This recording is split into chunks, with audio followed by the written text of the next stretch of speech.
भाऊबीजेच्या दिवशी जेव्हा बहीण भावाला ओवाळते तेव्हा तिने 3 गोष्टी कराव्या, ज्यामुळे भावाचं कल्याण होतं, त्याला दीर्घायुष्याची प्राप्ती होते, सुख समृद्धीचा आशीर्वाद भावाला मिळतो. कोणत्या आहेत त्या 3 गोष्टी? चला जाणून घेऊया, पण त्याआधी चॅनलला सबस्क्राईब नक्की करा आणि आमच्या फेसबुक पेजलाही फॉलो करा. मंडळी, भाऊबीजेच्या दिवशी बहीण भावाला ओवाळते आणि भाऊ तिला ओवाळणी देतो. बहीण आणि भाऊ दोघंही एकमेकांसाठी मंगल कामना, सदिच्छा व्यक्त करतात.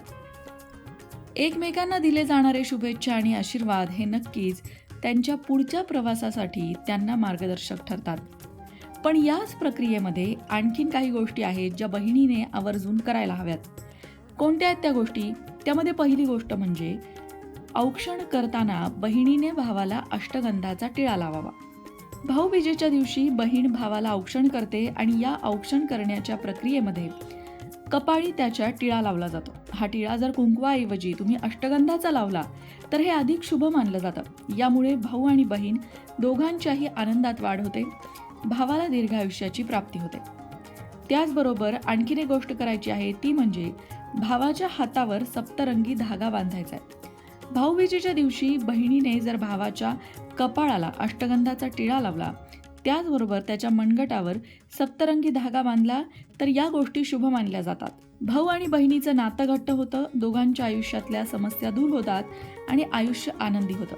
त्याचबरोबर असंही म्हटलं जातं की भाऊबीजेच्या दिवशी संध्याकाळी बहिणीने दक्षिणेकडे दिवा लावावा, याचा चांगला परिणाम होतो. मोहरीच्या तेलाचा दिवा लावावा. या उपायाने भाऊ आणि बहिणीच्या आयुष्यातील प्रत्येक संकट दूर होतं, दोघांनाही दीर्घायुष्याची प्राप्ती होते. जर भाऊ किंवा बहीण यांच्यातील संबंध गोड नसतील, काही मतभेद असतील किंवा एखाद्या गोष्टीवरनं दोघांमध्ये अबोला असेल तर ही समस्या सुद्धा दूर करण्यासाठी एक उपाय आहे. आणि तो उपाय असा आहे की भाऊबीजेच्या दिवशी भावाच्या डोक्यावरून मोहरी, लवंग, उडीद हे सगळं उतरवून टाकावं आणि त्यानंतर एक कापूर जाळून त्यामध्ये हे सगळं टाकावं. त्यामुळे नात्यातील कटुता दूर होते. आता भाऊबीजेच्या दिवशी नेमकं काय करायला हवं? भाऊबीजेच्या दिवशी सकाळी आंघोळ करून नवे कपडे परिधान करावे. त्यानंतर अक्षता आणि कुंकवाचे 8 पाकळ्यांचे कमळ बनवावे, अर्थात अष्टदल कमळ बनवावे. आता भावाच्या दीर्घायुष्यासाठी आणि कल्याणासाठी व्रताचा संकल्प घ्यावा. विधिवत यमराजाची पूजा करावी आणि यमाच्या पूजेनंतर यमुना, चित्रगुप्त, यमदूतांचेही पूजन करावे. आता तुम्ही म्हणाल, भाऊबीजेच्या दिवशी यमाची आणि यमुना नदीची पूजा का करायची आहे? तर त्यामागे ही कथा आहे. याच दिवशी यमराज त्याची बहीण यमुना हिच्या घरी जेवायला गेला होता आणि त्या दोघांनी भाऊबीज साजरी केली होती. म्हणून या दिवशी यमुना आणि यमराज यांचेही पूजन केले जाते. आपल्या भावाला प्रेमपूर्वक औक्षण करावे आणि भावाने सुद्धा आपल्या कुवतीनुसार एखादी भेटवस्तू बहिणीला द्यावी. त्यानंतर दोघांनी एकत्र भोजनाचा आस्वाद घ्यावा. आता भाऊबीज साजरी करण्याची पद्धत सुद्धा प्रत्येक भागात वेगवेगळी आहे. कार्तिक शुद्ध द्वितीया हा दिवस यमद्वितीया म्हणूनही प्रसिद्ध आहे. यालाच आपण भाऊबीज म्हणतो. भाऊ बहिणीच्या प्रेमाचा हा दिवस. या दिवशी बहीण आपल्या भावाला आपल्या घरी बोलवते, त्याला मंगल स्नान घालते, गोडधोड पदार्थ जेवायला देते, त्याला ओवाळते. भाऊ तिला वस्त्र अलंकार किंवा पैसे ओवाळणी म्हणून घालतो. या दिवशी यम आपली बहीण यमुना हिच्या घरी जेवायला जातो, म्हणून या दिवसाचं स्मरण केलं जातं आणि या दिवसाला यमद्वितीया असंही म्हटलं जातं. आता या भाऊबीजेसंदर्भात ना अनेक वेगवेगळ्या कथा प्रचलित आहेत. त्यातली एक कथा आपण बघूया. एक दिवस यमाने आपल्या दूतांना आज्ञा केली की आजवर कोणीही शिवी दिली नाही अशा माणसाला घेऊन या. यमाचे दूत अशा माणसाचा शोध करत निघाले. एका बहिणीला ही बातमी कळाली. तिच्या भावाला आजपर्यंत कोणीही शिवी दिली नव्हती हे तिला माहीत होतं. आता आपल्या भावाचं रक्षण केलं पाहिजे म्हणून त्याला शिव्या देतच ती रस्त्याने फिरू लागली आणि तशीच त्याच्या घरी गेली. हिला बहुतेक वेळ लागला आहे असं माहेरच्या माणसांना वाटलं. मग तिने खरा प्रकार सांगितला. सगळ्यांना आनंद झाला. आपले प्राण बहिणीने वाचवले म्हणून भावाने बहिणीला ओवाळणी घातली. तो दिवस होता कार्तिक शुद्ध द्वितीया आणि म्हणून या दिवसाला यमद्वितीया किंवा भाऊबीज म्हणतात, अशी ही एक कथा सांगितली जाते. कथा जरी वेगवेगळ्या असल्या तरी भावा बहिणीने एकमेकांची आठवण ठेवावी, विचारपूस करावी, एकमेकांवर प्रेम करावं, यासाठी हा सण आहे. भावाने बहिणीकडे जावे, तिला वस्त्रालंकार द्यावे, तिच्या घरी भोजन करावे. सख्खी बहीण नसेल तर एखादी मानलेली बहीण किंवा नात्यातल्या बहिणीकडे जावे.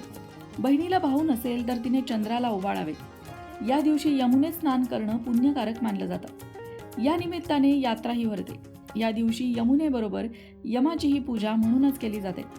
हा दिवस भावा बहिणीच्या प्रेमाचा सण आहे आणि त्यातही हल्लीच्या जगामध्ये जिथे नाती दुरावत आहेत, लोक एकमेकांपासून दूर जात आहेत, तिथे अशा सणांची आवश्यकता आहे. या सणाच्या निमित्ताने का होईना पण मागचं सगळं विसरून भाऊ बहीण एकत्र येतात. कितीही एकमेकांमध्ये वाद असले, बोलत नसले तरी सुद्धा भावा बहिणीला या दिवशी एकमेकांची त्या निमित्ताने आठवण तरी होते आणि म्हणून हा दिवस महत्त्वाचा. या दिवशी भावा बहिणीने आपल्यातील दुरावा विसरून जावा, आपल्यातील कटुता विसरून जावी आणि एकत्र यावं. एकमेकांना शुभेच्छा आणि शुभ आशीर्वाद द्यावे, हा या दिवसाचा हेतू आहे. एकमेकांना दिल्या जाणाऱ्या भेटवस्तू यामध्ये प्रेम पाहावं. कोणी किती महागाची वस्तू दिली यापेक्षा आपल्या भावाने आपल्याला दिलेलं प्रेम पाहावं. बहीण जेव्हा भावाला ओवाळते तेव्हा त्यामध्ये बहिणीच्या सद्भावना, बहिणीची माया भावाने पाहावी. एकमेकांबद्दल आदर ठेवत नातं पुढे न्यावं. लहानपणी खरं तर सगळ्यांमध्येच गोडवा असतो, पण मोठं झाल्यानंतर प्रत्येकाचे अहंकारही वाढलेले असतात. त्यानंतर एकमेकाचे जीवनसाथी एकमेकाच्या आयुष्यात येतात आणि नातं बदलत जातं. पण हे नातं बदलत असताना भाऊबीजेची ही आठवण दोघांनाही त्यांच्यामध्ये असलेल्या अतूट प्रेमाची आठवण करून देते आणि हीच आठवण त्यांना आयुष्यभर पुरते. ज्या माता भगिनींना भाऊ नाही त्यांनी वाईट वाटून घेऊ नये. या दिवशी त्यांनी चंद्राला औक्षण करावे, चंद्राला आपलं भाऊ मानावं. त्याचबरोबर भाऊबीजेच्या दिवशी बहिणीने भावाला सकाळी अभ्यंग स्नान घालावे, अर्थात सकाळी उठल्यानंतर त्याला तेल लावावे. त्याचबरोबर उठण्याने अभ्यंग स्नान घालावे आणि त्यानंतर संध्याकाळी त्याला औक्षण करावे. मंडळी, आपले प्रत्येक सण हे निसर्ग, एकमेकांमधलं नातं या गोष्टींना महत्त्व देणारे आहेत हे तुमच्या लक्षात आलंच असेल. दिसायला साध्या दिसणाऱ्या या गोष्टी पण या माणसाच्या जीवनामध्ये अत्यंत महत्त्वाच्या असतात. माणसाच्या आयुष्यात आमूलाग्र बदल घडवणाऱ्या असतात आणि म्हणूनच प्रत्येक सणाचं महत्त्व ओळखून, त्यामध्ये सांगितलेल्या प्रथा परंपरांचं महत्त्व ओळखून क्रिया केली तर त्या कृतीलाही अर्थ प्राप्त होतो. आता दिवाळीचंच बघा ना, वसुबारसच्या दिवशी आपण गायवासराची पूजा करतो. धनत्रयोदशीच्या दिवशी आपण धन्वंतरींची अर्थात आरोग्य देवतेची पूजा करतो, आरोग्याला महत्त्व देतो.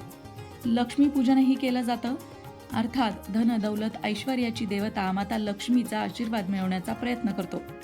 त्याचबरोबर भाऊबीजेच्या दिवशी बहीण भावाला ओवाळते, पाडव्याच्या दिवशी पत्नी पतीला ओवाळते.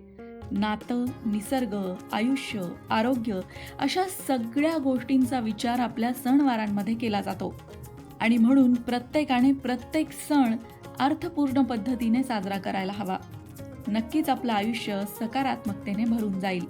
अशाच प्रकारच्या माहितीपूर्ण व्हिडिओंसाठी लोकमत भक्ती चॅनलला सबस्क्राईब करा आणि बेल आयकॉनवर सुद्धा क्लिक करा, म्हणजे आमच्या नवनवीन व्हिडिओचं नोटिफिकेशन तुम्हाला मिळत राहील. तसंच योग्य आध्यात्मिक मार्गदर्शनासाठी लोकमत भक्तीच्या फेसबुक पेजला फॉलो करायला विसरू नका.